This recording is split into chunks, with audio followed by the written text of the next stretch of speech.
ये राजेंद्र गुप्त जी ने बड़ा अच्छा विषय एक रखा, वेधशाला वाला। निश्चय ही इसमें कोई दुराय नहीं है कि जो इसका टोपोग्राफी है वो निश्चय ही बहुत ज़बरदस्त है। जैसा कि आपने बताया भाई, उसके ऊंचाई है और फिर उसके बाद नीचे नदी है, तो क्षितिज बड़े दूर तक दिखता है, तो ओपन स्पेस भी है, बढ़िया से हम उसका दर्शन कर सकते हैं। वेद का कार्य अच्छे से हो सकता है। एक बात और आई कि यंत्र वेद का प्रायोगिक जो है वो उसका जयपुर में अभाव है, तो मैं इस बात को नहीं मानता हूँ कि जयपुर में अभाव है। एक से एक विद्वान हैं, कुछ आधिकारिक हैं, कुछ बेचारे अनधिकारिक हैं, लेकिन हैं और अच्छे विद्वान हैं जो प्रयोग करके बताते हैं। दो चार के नाम तो मैं भी जानता हूँ, और आधिकारिक विद्वानों में मैं विजेंद्र जी का नाम लेना चाहूँगा। हमारे प्रिय मित्र, बड़े सुयोग्य विद्वान हैं, डॉक्टर विजेंद्र शर्मा जी हमारे साथ जयपुर परिसर में थे, अब वो गर्ली परिसर में ट्रांसफ़र हो गया उनका, तो वो भी है। अच्छा, ये सम्राट यंत्र की बात, इन्होंने दो यंत्र दिखाए थे, एक सम्राट यंत्र था, एक नाडी वाला यंत्र भी था।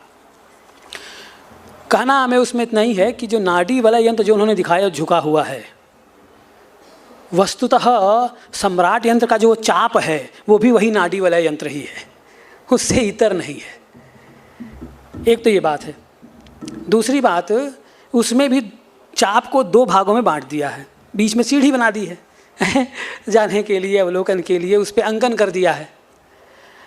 वो जो चाप हैं वो 90-90 डिग्री के हैं, और वो नाडी वलय है, इसलिए कालमापक है। आप उसमें देखेंगे तो वो एक एक उसमें 15-15 मिनट में जो 30 डिग्री का जो 2 घंटा होता है, 1 घंटे का 15 डिग्री, उसको आप उस पर देखेंगे, स्पष्ट उल्लेख उस पर हो रखा है। जब उसको आप देखेंगे, अब यहाँ तो मुझे पता नहीं है यहाँ ऐसा करते हैं कि नहीं करते हैं, जयपुर में प्रतिदिन का वेलांतर लिखते हैं, वो यहाँ पे भी लिखते होंगे प्रतिदिन का वेलांतर, तो प्रतिदिन का वेलांतर लिखते हैं वहाँ पे। और जो देशांतर है आपका, उस देशांतर का वेलांतर से संस्कार कर लीजिए तो आपका स्पष्ट अंतर मिल जाता है।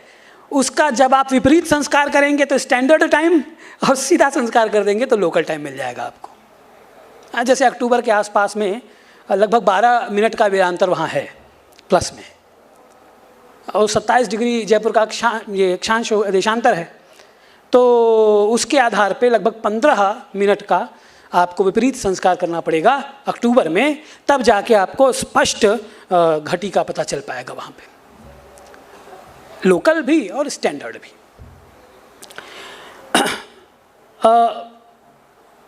उसके बनाने की भी बड़ी प्रक्रिया, लंबी प्रक्रिया है। तो अच्छा, एक पक्ष अथर्ववेद में वास्तु विद्या का महत्व शाला सूक्त पे बड़ा अच्छा विदुषी डॉक्टर वैशाली जी ने भी रखा। सुनृतावती ऊर्जस्वती पयोवती शाला स्यात् कि जो शाला है वो पयोवती होवे, मतलब कि वहाँ दूध दही पर्याप्त हमें उसमें संग्रहण होता रहे। शाला का यही फल है, कोई भी हम काम करें तो उस काम का कुछ फल होना चाहिए। अगर हम वास्तु निर्माण करते हैं तो उस वास्तु निर्माण का कुछ फल तो होगा। वास्तु निर्माण का भी संबंध साक्षात उस गृहपति से है, इसलिए जो शालाएं बनेंगी वो शालाएं भी ऐसी बनावें। वास्तु, अभी ये कह रहे थे कि प्रश्न भी आया, उस पर भी कुछ बात कहेंगे।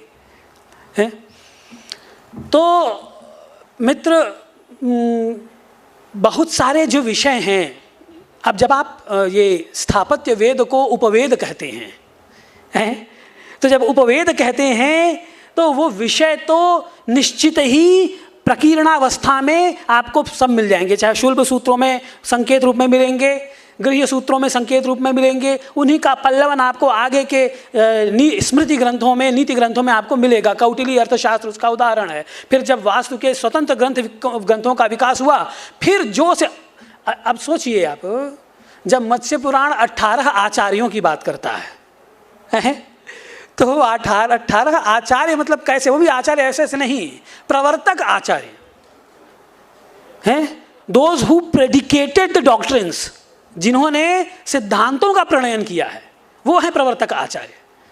तो वो प्रवर्तक आचार्यों का अगर उल्लेख कर रहा है वास्तुशास्त्र के हैं, चाहे वो नग्नचित हैं, चाहे आपके कश्यप हैं, चाहे भारद्वाज हैं, नारद हैं, पराशर हैं, न जाने कितने आपको मिलेंगे, विशालाक्ष हैं, एक से एक हैं। अभी मैं जीवक की बात करूँगा तो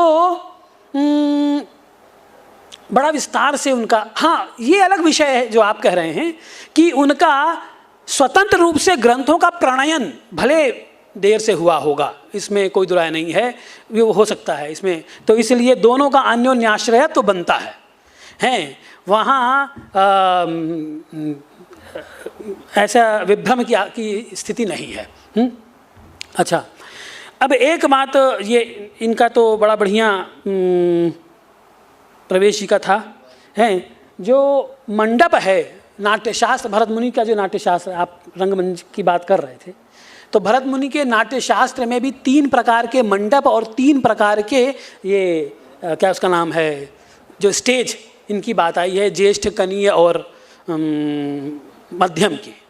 तो जो 32 हाथ का है वो मध्यम है, जो 64 हाथ का है, सॉरी जो 32 हाथ का है वो कनीय है, उसकी कनीय संज्ञा है, जो 64 हाथ का है वो मध्यम है, और 108 हाथ का जो है वो ज्येष्ठ है। और उसमें वो कहते भी हैं अष्टाधिकम शतम ज्येष्ठम चतुष्षष्टिस्तु मध्यमम कनीयस्तु तथा वेश्मा हस्ताद् द्वात्रिंश दृश्यते। और इसका उपयोग क्या होगा, तो मान लीजिए देवता संबंधी कोई नाटक खेलना है आपको, उसमें दुनिया भर का कौतुक चाहिए, इंद्रजालिक सारे के सारे अभिनय चाहिए, तो बड़ा स्टेज चाहिए आपको। जब स्टेज बड़ा होगा तो मंडप भी, ऑडिटोरियम भी बड़ा हो जाएगा। तो देवताओं का कोई खेल खेलना है आपको, तब आपको ज्येष्ठ में खेलना है। किसी राजा का खेलना है तो मध्यम में, और सामान्य खेलना है तो वो कनीय में भी चल जाएगा है। देवानाम तो भवेद ज्येष्ठम, नृपाणाम मध्यमम भवेद, शेषाणाम प्रकृतिनाम तो कनीय संविधीयते, ऐसा कह रहे हैं ये नाट्यशास्त्र में, भरत मुनि ऐसा कहते हैं। तो ये कुछ बात तो की थी, अब हम कुछ अपना भी कह देवें, बहुत देर तक सुनते रहे, कुछ सुनावें हम भी। तो ये विश्वानंद कदम्ब संपद मति स्निग्धम तमाल द्युतिम, अद्वैत सिद्धिकार मधुसूदन सरस्वती ने बड़ा सुंदर एक पद्य कहा है मित्रों, पीतांबर वेशधारी भगवान कृष्ण के लिए। और वो कहते हैं कि उनकी द्युति ऐसी है कि घबरा कर जो विद्युत लेखा है वो आकाश को छोड़ के उन्हीं के आश्रय ले लेती है। तो तब यह है, इसी का अनुवर्तन आप देखेंगे तो अत्तदीपो भव इसी का है, फ्रॉम एनलाइटेड टू एनलाइटन, यही है, यह प्रकाश। और यह प्रकाश कैसे होगा, तो अब इसमें हमारा विषय जो कि शिक्षा का था, इसलिए हम उसी पर कुछ बात कर रहे हैं। आर.सी. दत्ता ने एक बहुत बढ़िया बात अर्ली हिंदू सिविलाइजेशन में कही है जो श्रवणीय है।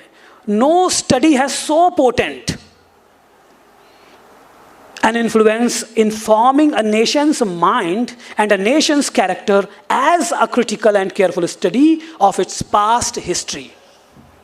इतिहास का जब आप अध्ययन करेंगे तब वस्तुतः आप उस देश का गंभीर अध्ययन मीमांसा कर रहे हैं, उनकी संस्कृति, उनकी सभ्यता के विकास का है। और वह अध्ययन निश्चय ही नूनमेव ऐतिह्य होना चाहिए। ठीक, अब इस ऐतिह्य अध्ययन में सभ्यता का अध्ययन निश्चय ही सर्वाधिक महत्वपूर्ण है। सभ्यताओं के मूल्यांकन का निकष क्या होगा, तो कला और संस्कृति, यही उसका निकष है। और इनके उत्कर्षापकर्ष स्थिति के प्रामाणिक मानदंडों में निश्चय ही वास्तुकला एक अन्यतम और निर्णायक है। अब इस बात को देखिए, सर्वतो भावेना प्राचीन सभ्यताओं और विशेषकर भारत के संबंध में पैट्रिक गेडस कहते हैं 1920 में। पैट्रिक गेडस नाम बड़ा महत्वपूर्ण है, आपने सुना है, हैं? लोग वास्तु वाले हैं तो सुने ही होंगे। तो पैट्रिक गेडस जो हैं वो उन्होंने टाउन प्लानिंग के एग्जीबिशंस लगाए भारत में, जो इंडिपेंडेंस के पहले की बात है। कई जगह लगाए और सारे मेट्रोपॉलिटन्स में उन्होंने लगाए।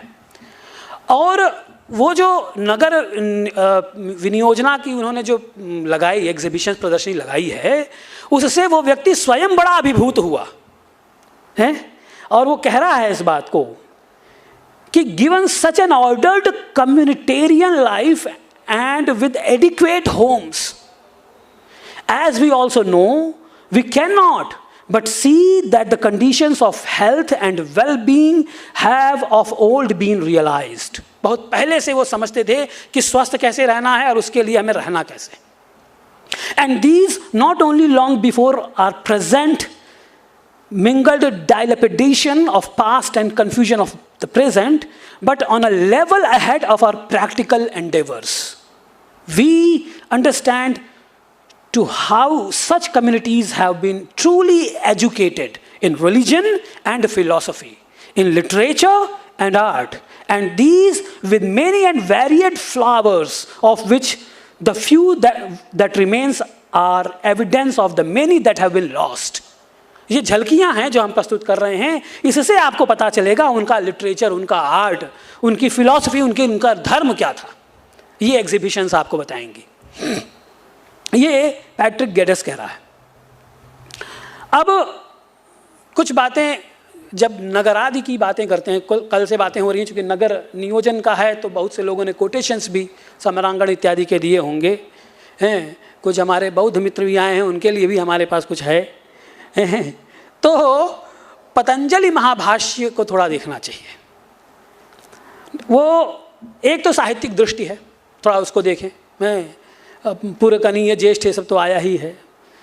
तो प्रिशोदरादीन यथोपदिष्टम, इस सूत्र के भाष्य में उपदिष्ट की व्याख्या में कहते हैं कई ही पुनः उपदिष्टाः।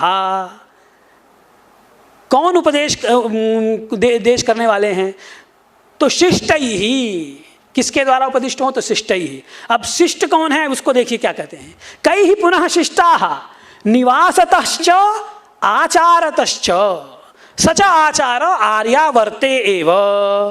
वो आचार आर्यावर्त में था। कहा पुनः आर्यावर्त। आर्यावर्त क्या था? अब आर्यावर्त को देखिए भाष्यकार कैसे कह रहे हैं। प्रागादर्शात प्रत्यक कालक वनात् दक्षिणेन हिमवंतम उत्तरेण पारियात्रम। ये है आर्यावर्त। मतलब कि हिमवद विंध्ययोः मध्ये कालक वनादर्शयोर मध्ये च यो देशः स आर्यावर्त इत्युच्यते। है कि कालक वन, जहाँ जो प्रयाग, कालक वन यानी प्रयाग, तो प्रयाग से आरंभ कर लीजिए, प्रयाग से पश्चिम में और आदर्श पर्वत से पूर्व में, और जो आपका हिमवान है उससे दक्षिण में और विंध्य से उत्तर में, ये आर्यावर्त है। इस बात को कहते हैं वो। तस्मिन् आर्यावर्ते निवसन्तः कुम्भ्याम एव येषां धान्यं ते अलुब्धा स्वाध्यायो धेतव्य इति बुद्ध्यैव विद्यापारंगतास्ते शिष्टाः। शिष्ट कौन है? वो वहाँ पे वो कह रहे हैं कि जो आर्यावर्त में रह रहे हैं और जो बड़े संतोषी हैं, जिनको धन की कोई इच्छा नहीं है, ऐसे शिष्ट हैं। और जब वह उपदेश करेंगे तादृशै ही उपदिष्टः मार्ग एव कल्याणकरः न तु अन्यै ही उपदिष्टः। ऐसे ही ग्राम एवं नगर के भेद को स्पष्ट करते हुए कह रहे हैं। सूत्र है विशिष्ट लिंगो नदी देशे अग्रामाः। अब इसका भाष्य देखिए। इसके भाष्य में अग्रामाः को स्पष्ट कर रहे हैं। वार्तिककार क्या कर रहे हैं? ग्राम प्रतिषेधे नगर प्रतिषेधो वक्तव्यः। जब अग्राम कह दिया यानी कि ग्राम का प्रतिषेध कह दिया, तो वहां पे आप नगर का भी प्रतिषेध मानिए। हैं? उदाहरण दे रहे हैं कि शौर्यम च केतवता च शौर्य केतवते जाम्बवं च शालूकिनी च जाम्बव शालूकिन्यौ।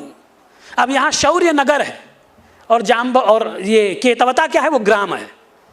दूसरा एक नगर क्या कह रहे हैं? जाम्बव नगर है और शालूकिनी ग्राम है। अब आर्य निवास के विषय में फिर कह रहे हैं, उसको कह रहे हैं ग्रामो घोषो नगरम संवाह।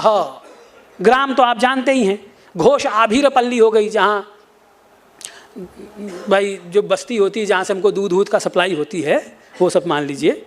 संवाह, संवाह क्या है? जो हाट है ना, बाजार, वो संवाह है। वणिजाम आपण प्रधान संवाह, ऐसा कह रहे हैं। अब ग्राम की दो परिभाषाएं यहां मिल रही हैं। एक तो आद्यंतवद एकस्मिन, इस सूत्र के भाष्य में लोके शाला समुदायो ग्रामः इति उच्यते, शाला का जो समुदाय है वही ग्राम है। एक तो ये है। और फिर और इसी को आगे भी कहा है कि एक शालो ग्रामः, एक ग्राम में प्रायः एक शालाएं, एक शाला वाला ग्राम है, यानी जिसमें एक शाला वाला जहाँ घर हों वो ग्राम है। और आगे ग्राम के लक्षण को फिर आगे स्पष्ट कर रहे हैं कि ग्रामम प्राविशत इति उच्चार्यमाने शालाम प्राविशत इति न भवति, किंतु ससमीकः सारण्यकः सस्थंडिलकः सर्वोपि ग्राम एव। जो समीकृत है, स्थंडिल वास्तु है, वन के समीप है, वो ग्राम है, ऐसा कह रहे हैं। अब एक और चीज़ कि कुछ ग्राम ऐसे होते हैं जो नगर विशेष या देश विशेष का अवयवभूत हैं। इस बात को तस्येदम सूत्र के व्याख्यान में स्वे ग्राम जनपद मनुष्येभ्य इस वार्तिक के उदाहरण से स्पष्ट किया है। स्रौघ्नो ग्रामः माथुरो ग्रामः इति सृघ्न नगरस्य यह ग्रामः सह स्रौघ्नो ग्राम इत्युच्यते। सृघ्न नगर है, उसके पास का जो गांव है जहाँ उससे सप्लाई होती है वो स्रौघ्न, जो मथुरा के समीप है वो माथुर ग्राम हो गया। अच्छा, निवास और अभिजन शब्द का भिन्न व्यवहार है। सोस्य निवासः, इस सूत्र की व्याख्या में निवासो नाम यत्र संप्रति उष्यते, जहाँ पे वो संप्रति निवास कर रहा है। और अभिजन क्या है? तो कहते हैं कि अभिजनो नाम यत्र पूर्वैः उषितम, जहाँ पहले निवास कर चुका है वो अभिजन है। अच्छा, एक और है, पहले नगरों के मानचित्र भी हुआ करते थे। और ये मानचित्र हुआ करते थे, ये बात खुद भाष्यकार कह रहे हैं। क्या कहते हैं? तस्य व्याख्यान इति च व्याख्यातव्य नाम्नः, इसके भाष्य में कह रहे हैं कि पाटलिपुत्रस्य व्याख्यानी सुकोसला, मतलब यादृशम पाटलिपुत्रम व्याख्यान ग्रंथे प्रसिद्धम उपवर्ण्यते तादृशी सुकोसला नगरी है। जिस प्रकार की वो है उसी प्रकार की है। उसका फोटो देख लीजिए आप, उसका डायग्राम देख लीजिए, मानचित्र देख लीजिए, वैसी ही सुकोसला भी वैसी ही है। इस प्रकार का उदाहरण दे रहे हैं। अब शब्द कल्पद्रु में पूर्वपत्तन इत्यादि की का लक्षण कहा है, उस लक्षण को यहाँ सम्रांगण इत्यादि के मत के आलोक में देखना चाहिए। कहा गया है भाई जो राजधानी है, मतलब जिसमें राजा निवास करे, शाखा नगर या नगरोपम जो करवट है आपका, और करवट से कम गुण वाला जो है वो निगम है।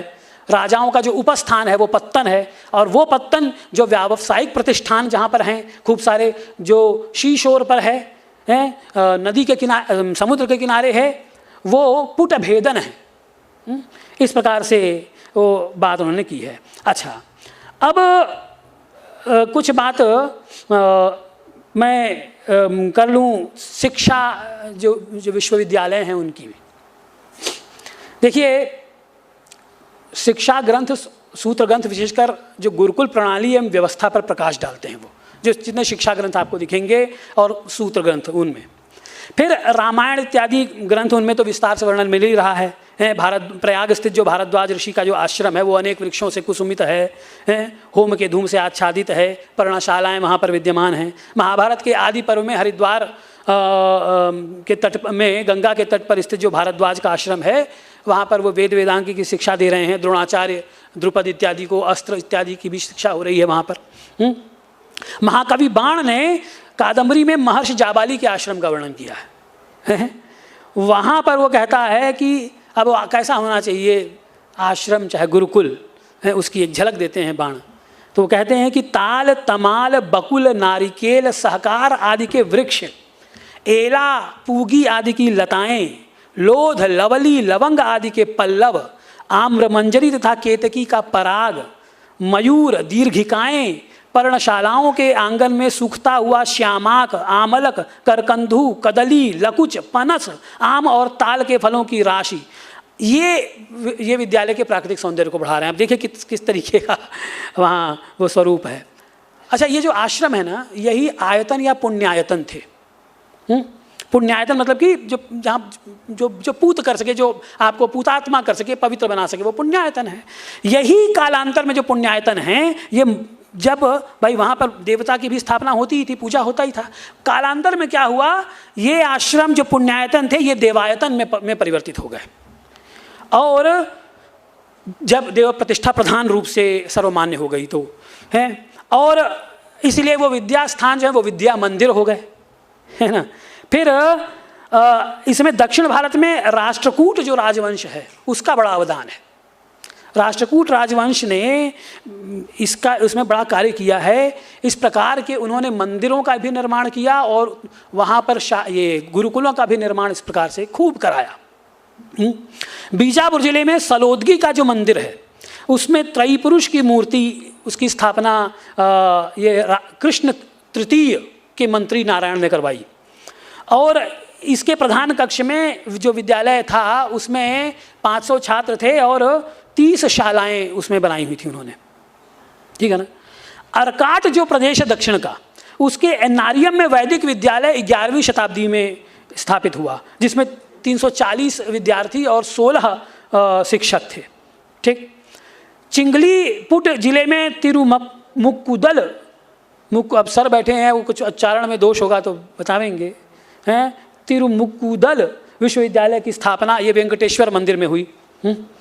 और इसके अतिरिक्त तिरुवरुवर में, मलकापुरम में, तंजावुर के पन्नावयिल में, कर्नाटक के धारवाड़, बेलगाम, बीजापुर, हैदराबाद में, शिमोग के तालगुंड में, ये 11वीं से 14वीं शताब्दी के बीच में बड़े सारे देवायतन इस प्रकार के बनाए गए जो जिनमें ये गुरुकुलों की स्थापना थी। गुरुकुल भी का एक अंग हुआ करते थे। अच्छा, एक और विशेष बात है कि ये पेट्रनाइज कैसे होते थे। तो बाद के ये जो मंदिर हैं देवायतन, जिनमें आश्रम इत्यादि गुरुकुल इत्यादि थे, ये और बाद के जो विश्वविद्यालय हैं वो सब मुख्यतः राजाओं के द्वारा पेट्रनाइज थे, वो है ना। और लेकिन एक व्यवस्था और मिलती है अग्रहारों की।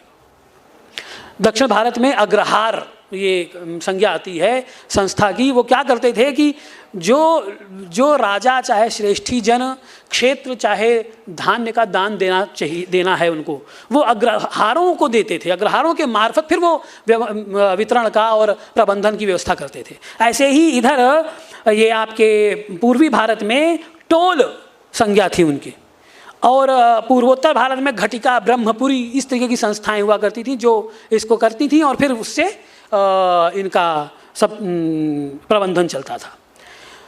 अब अगर वास्तुशास्त्रीय दृष्टि से आप विचार करेंगे तो जो प्राच्य भारतीय विश्वविद्यालय हैं इनका प्रायः 2500 वर्षों का इतिहास है, जो कि 1200 ईसा पूर्व से लगभग 1300 ईस्वी सन तक की सारस्वत साधना का प्रत्यक्ष प्रमाण हमारे समक्ष उपस्थित करता है। इसका आरंभ तक्षशिला से जानना चाहिए। अब ये तक्षशिला जो है वो सबसे प्राचीन विश्वविद्यालय जो ये वास्तु की दृष्टि से जो आ रहा है, इसलिए मैंने कहा वास्तुशास्त्रीय दृष्टि से।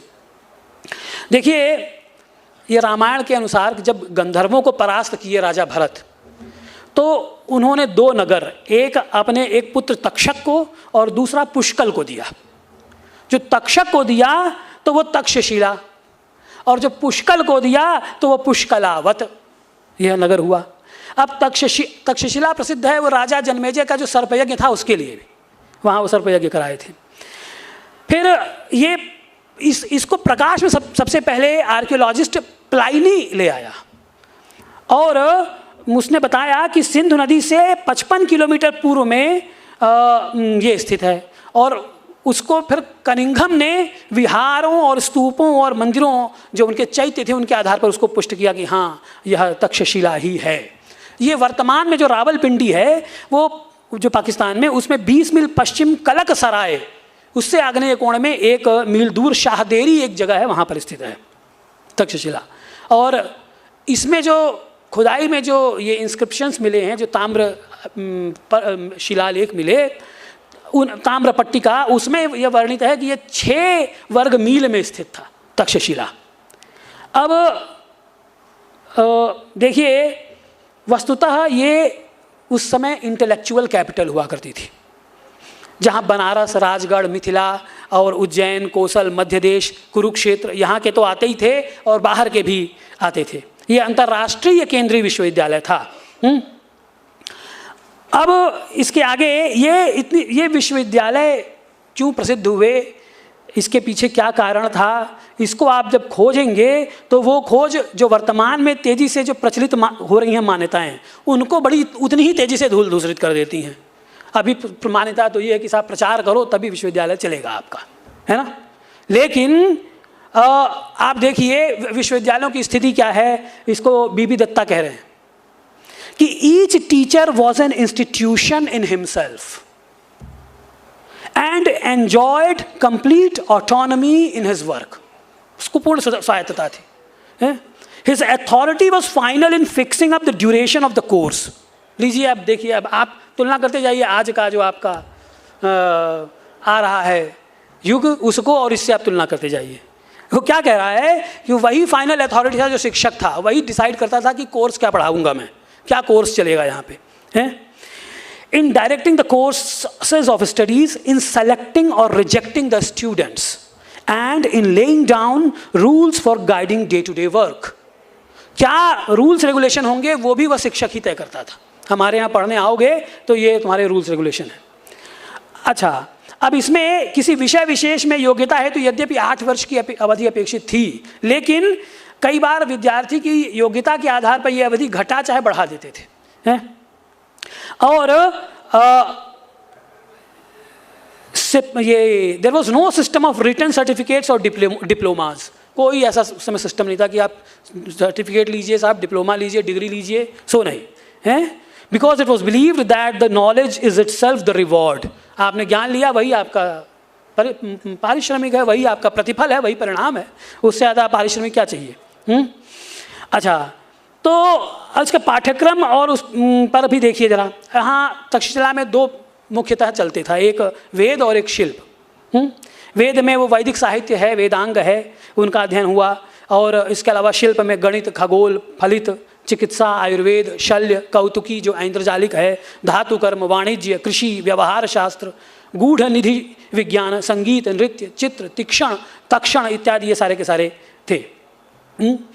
और वो सिर्फ सिद्धांत ही नहीं बताते थे बल्कि उसका प्रयोग भी उसी समय करें, और प्रयोग में विद्यार्थी को स्वयं की कुशल प्रयोग धर्मिता उसकी बढ़े, उसका प्रश्रय उसे देते थे। अच्छा, उसकी लिपि जो थी वो ब्राह्मी थी। फिर 6ठी शताब्दी में क्या हो, 6ठी शताब्दी ईसा पूर्व में जब पर्शियंस का आक्रमण हुआ तब लिपि खरोष्ठी हो गई। और फिर 2nd सेंचुरी BC में जब इंडो बैक्ट्रियन या ग्रीको बैक्ट्रियन जो प्रजाति जिसकी राजधानी बल्ख थी, जब वो उन्होंने आक्रमण किया हिंदू कुश के दक्षिण में, तो वो 300 वर्ष तक वो भारत उस पूरे एरिया पर उन्होंने शासन किया, और तब भाषा ग्रीक हो गई, और फिर उसमें शास्त्र का प्रभाव और अध्ययन भी इस विश्वविद्यालय में आरंभ हुआ उनका। तो फिर खगोल इत्यादि में अन्य भी चीज़ें आईं। फिर प्रथम शताब्दी ईस्वी में यह विश्वविद्यालय स्किथियंस जो कि ईरानी भाषा भाषी लड़ाकू यायावर प्रजाति थी उसके शासन में रहा। फिर कुषाण आए, फिर 5वीं शताब्दी में हूण आए, ये सब बर्बर थे, आए अपना नष्ट किए, इसलिए फिर वो समाप्त ही हो गया। वो जो विश्वविद्यालय था वो समाप्त हो गया। जो इसका पाठ्यक्रम है वो जैसा मैंने आपसे बताया कि प्रधानतया वेद मूलक था, हैं।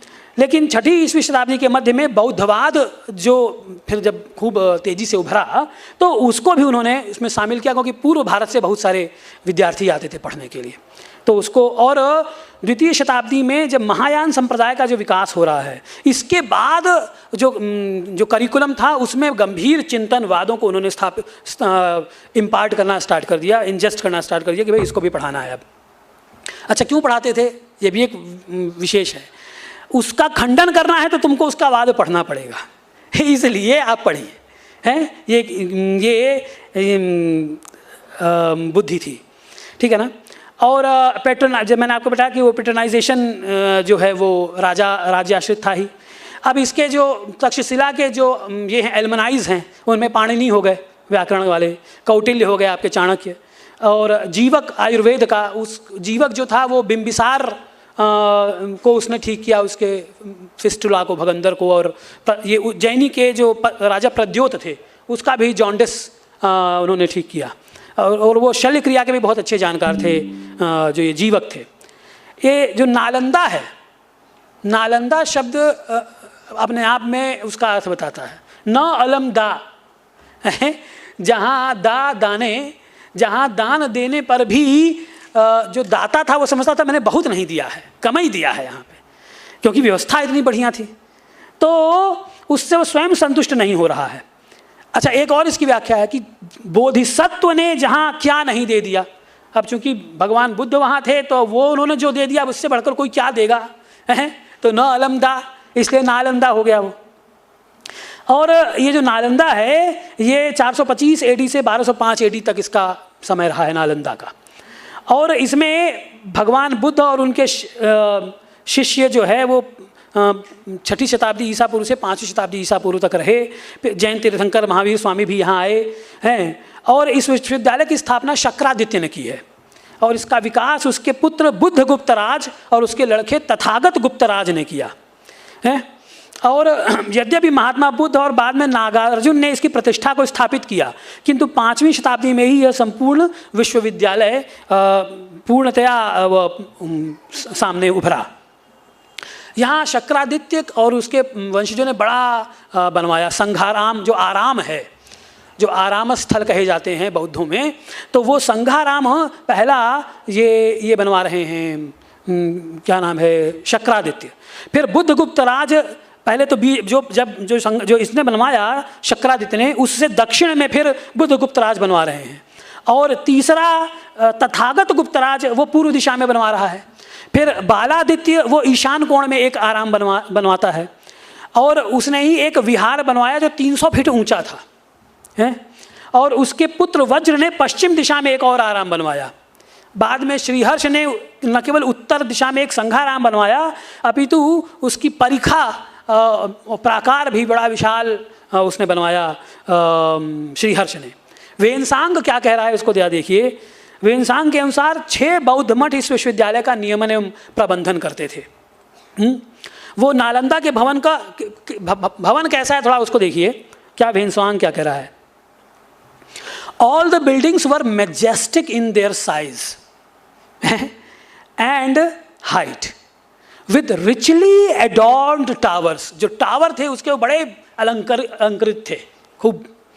फेरी लाइक टर्रेट्स, जो उन पे जो शिखर के ऊपर वो कंगूरा एक बनाते थे, वो भी बड़ा कमाल के कंगूरे बनाया करते थे। Appearing like pointed hill tops and observatories lost in the mist of morning. उसी पर चढ़ के वो वेध किया करते थे।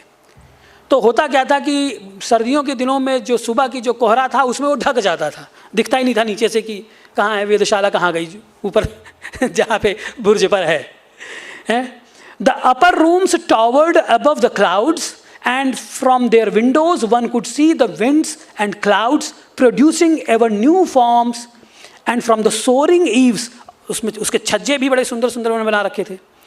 The sunset splendours and the moon lit glories, all the outside courts in which were the priest chambers were of 4 stages. The stages had dragon projections and colored eaves, pearl red pillars carved and ornamented, richly adorned balustrades while the roofs were covered with tiles that reflected the light in 1,000 sheets.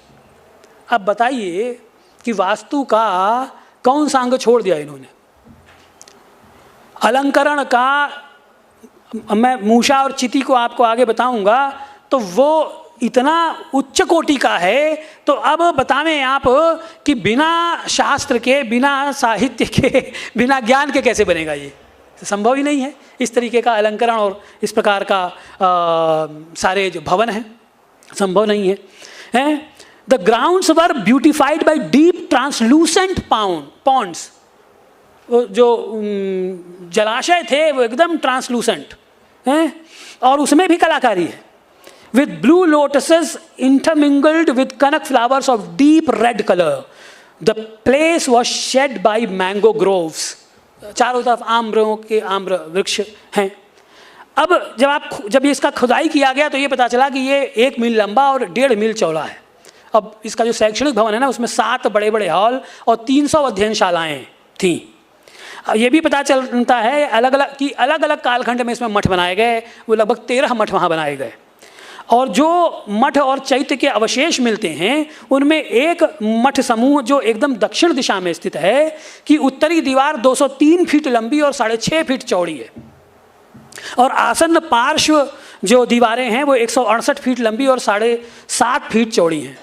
अब इसमें जो चुनाई जो कर रहे हैं, चिनाई, वो पीले रंग के उत्तम श्रेणियों से कर रहे हैं, और वो संधि स्थल में ऐसा किया हुआ है कि वो दिखता ही नहीं है कि कहाँ जोड़ कहाँ पे इसमें डाला हुआ है, वो पता ही नहीं चल रहा है। इस प्रकार का संधि स्थल है।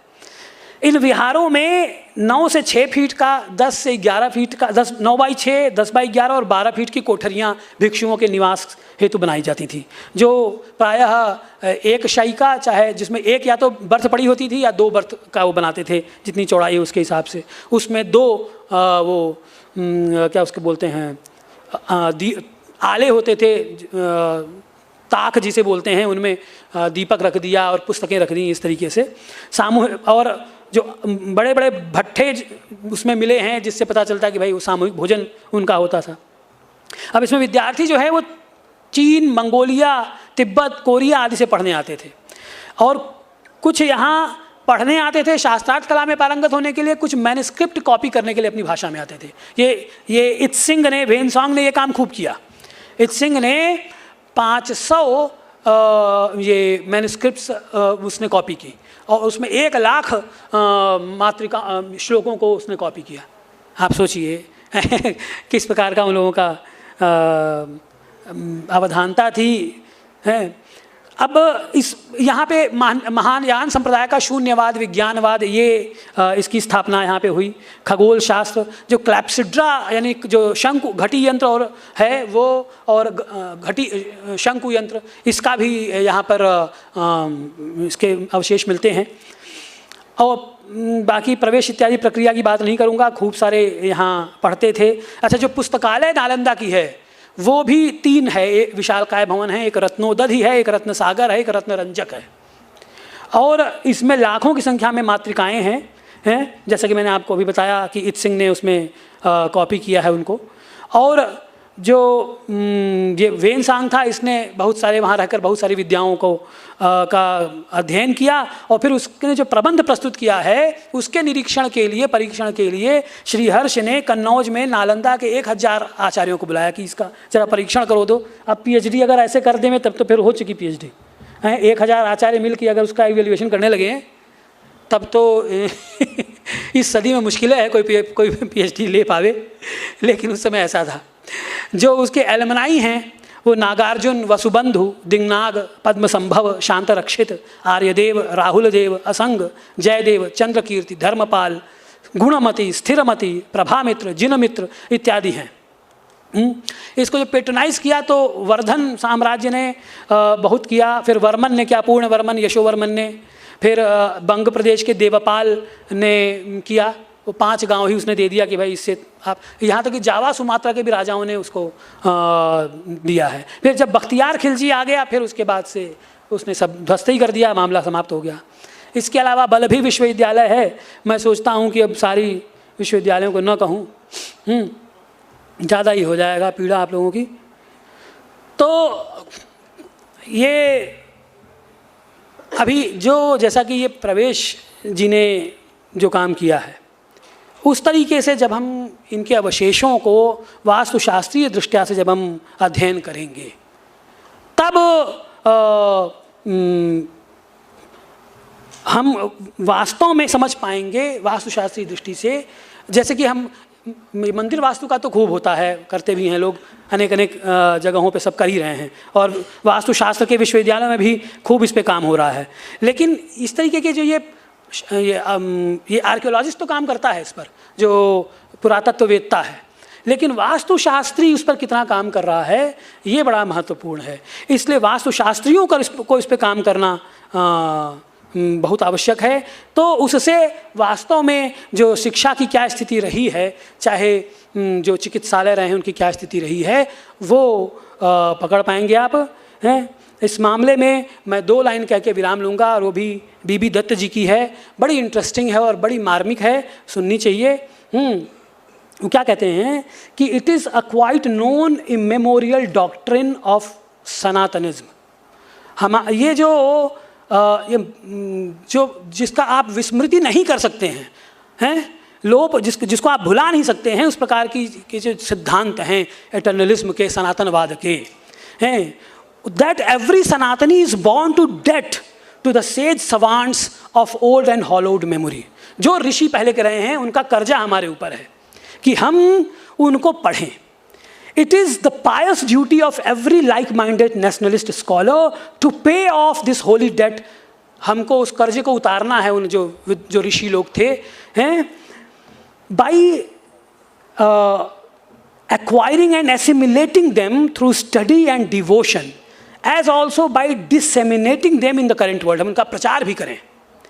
This could be one of the best recompense which our intellectual forebears may expect from us for their tedious, tenacious and gratuitous service। And it is by क्षेम, हम उसका क्षेम करेंगे। हम कैसे क्षेम करेंगे? by preserving and consolidating that उन insights को जब हम preserve करेंगे, consolidate करेंगे, that we have, that India can be qualified for योग, तब हम उसमें से कुछ नया निकाल सकेंगे। Her glorious past must be resuscitated and rehabilitated in her present, that a far more glorious future may blossom out of it। इसी से हमारा भविष्य ज़्यादा विकसित हो सकेगा। तो इन्हीं दत्त साहब की इन्हीं बातों के साथ मैं अपनी वाणी को विराम देता हूँ। ये अवसर प्रदान किया, बड़ा सुंदर अवसर है ये। इसमें बड़े बड़े सब विद्वान सब कई जगह से आए हुए हैं सबसे मिलना हुआ और कुछ बातें भी रखी गई। अवसर देने के लिए धन्यवाद, प्रणाम।